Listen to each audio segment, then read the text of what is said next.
Most stories say Britain expanded because it was strong, because it had ships, because it had discipline, ambition, or superior organization. But that explanation is too clean. Power rarely moves outward because it feels secure. More often, it expands because something underneath feels unstable.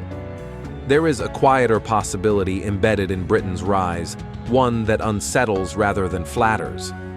That expansion was not only an expression of confidence, but a response to unease.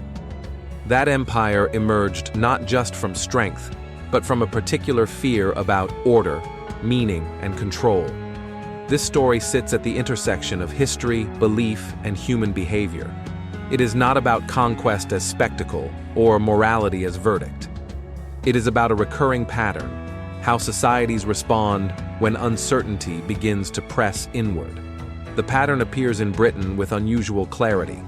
To understand it, we have to begin not with ships or colonies, but with the internal texture of the society itself. Early modern Britain was not stable in the way it later imagined itself to be. It was shaped by fracture. Religious division cut deeply. Political authority was contested. Civil war was not an abstract possibility, but a lived memory. Kings were executed. Parliaments challenged sovereignty. Loyalty was debated, redefined, withdrawn. The question of who held authority, and why, never fully settled. This instability did not only exist at the top, it filtered into everyday life. Belief was uncertain. Old religious structures had fractured, but new certainties had not fully replaced them. Salvation, hierarchy, obedience, once anchored in shared doctrine, became matters of interpretation. When shared belief weakens, order becomes harder to assume. At the same time, the world itself was widening. New lands appeared on maps. New peoples disrupted inherited categories. Trade routes connected distant regions into single systems of consequence. Expansion was not merely an outward gesture. It was an encounter with scale. Britain was forced to confront a world larger, more complex, and less legible than before. This combination, internal uncertainty and external vastness, created a particular tension. When meaning feels unstable at home, systems often reach outward to stabilize themselves. Not always consciously, not through conspiracy or grand design, but through small, accumulating choices that respond to pressure.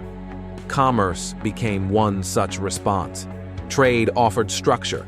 It translated distance into exchange, difference into value, uncertainty into accounting. Markets created order where belief no longer unified. Rules could replace doctrine. Contracts could substitute for trust. But markets, once extended, demand protection. Roots must be secured, agreements enforced, assets defended. So authority followed trade, navies grew, outposts formed. Administration followed commerce like a shadow. Each step appeared practical. Each step felt justified. Power did not arrive as domination. It arrived as maintenance. Yet maintenance has its own logic. Once a system exists, it resists fragility. It seeks predictability. It begins to standardize. And standardization requires control. Britain's expanding reach began to take on a particular shape, not only territorial, but procedural. Rules multiplied. Bureaucracies thickened. Categories hardened. Different societies were interpreted through a narrowing frame, useful or unproductive, ordered or chaotic, governable or dangerous. This was not always cruelty in intention. Often it was simplification under strain. Large systems simplify because they must, but simplification carries consequence. As expansion continued, a subtle inversion occurred. What began as a way to manage uncertainty became a source of certainty itself. Empire started to function as a stabilizing idea, a framework that explained Britain's place in the world. Expansion was no longer just activity, it became meaning. It offered coherence in an age of doubt. It suggested direction where belief had fractured. It implied purpose where tradition no longer unified. Power here begins to take on a psychological role. It reassures. It tells a story of order in motion. This is where the pattern deepens, because once power becomes a source of meaning, restraint becomes difficult. To stop expanding would not simply be a strategic choice, it would be an existential one. It would reopen uncertainty, and uncertainty, once tasted, is not easily tolerated again. Britain's imperial logic absorbed this tension quietly. Expansion was framed as responsibility, control as stewardship, intervention as order. Language softened the pressure beneath it. Administration replaced domination, governance replaced conquest, civilization replaced force. Yet the system grew heavier. Every new territory required oversight. Every new rule created exceptions. Every exception demanded clarification. Authority thickened not because of cruelty, but because complexity demanded it. And complexity grew because the system could not stop extending itself. This recursive motion, expansion creating order, order demanding expansion, is not unique to Britain. It appears whenever systems begin to stabilize themselves through reach. But Britain's version was shaped by a particular cultural tension, a deep anxiety about disorder, paired with a strong belief in rule-based structure. The idea of law held enormous weight. Law promised neutrality, predictability, restraint. Yet law, when exported across unequal contexts, becomes something else. It stops being shared understanding and becomes imposed framework. Still, from within the system, this often feels like necessity rather than domination. Because instability is interpreted as a problem to be solved, and solving problems requires authority. Over time, the empire began to resemble a machine designed to manage uncertainty at scale. Its moral language emphasized order, improvement, progress. Its administrative language emphasized efficiency, classification, supervision. What receded was the awareness of contingency, the sense that this system had emerged from fear as much as from vision. The longer a structure lasts, the more natural it appears. What began as response hardens into identity, and identity resists questioning. This is one of the quieter consequences of power. It forgets its own origins. The original anxieties that shaped expansion, religious fracture, political instability, fear of disorder, fade from memory.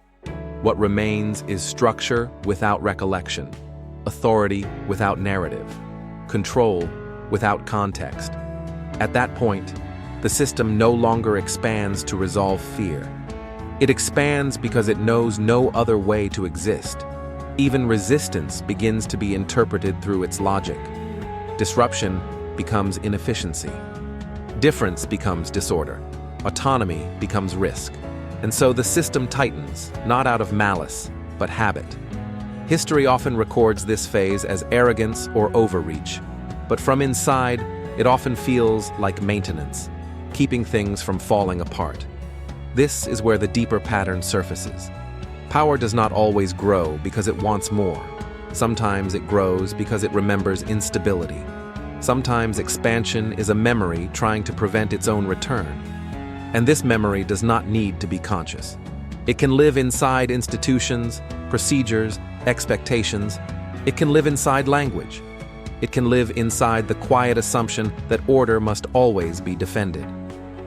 Britain's global reach eventually strained under its own weight. Contradictions accumulated. Costs rose, resistance sharpened.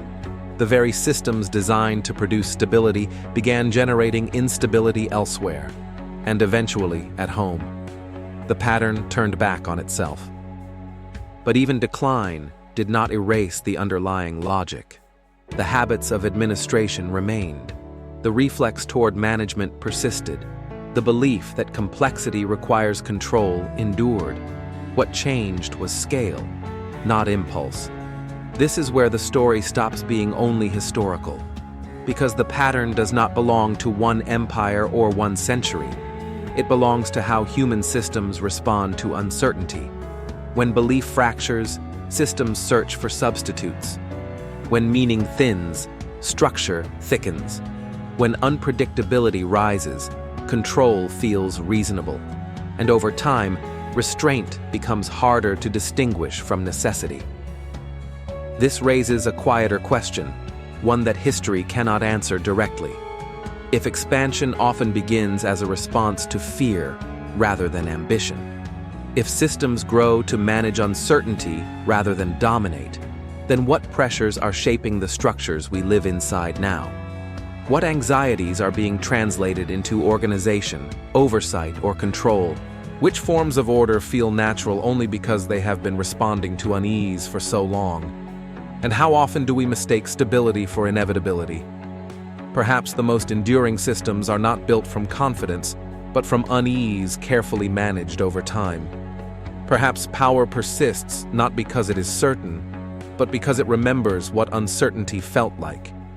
And perhaps what we inherit is not intention, but momentum. A pattern still moving forward long after the fear that set it in motion has faded from view. If this reflection resonated with you, you can find more explorations like this on Timeless Questions, where history, power, and human nature quietly intersect.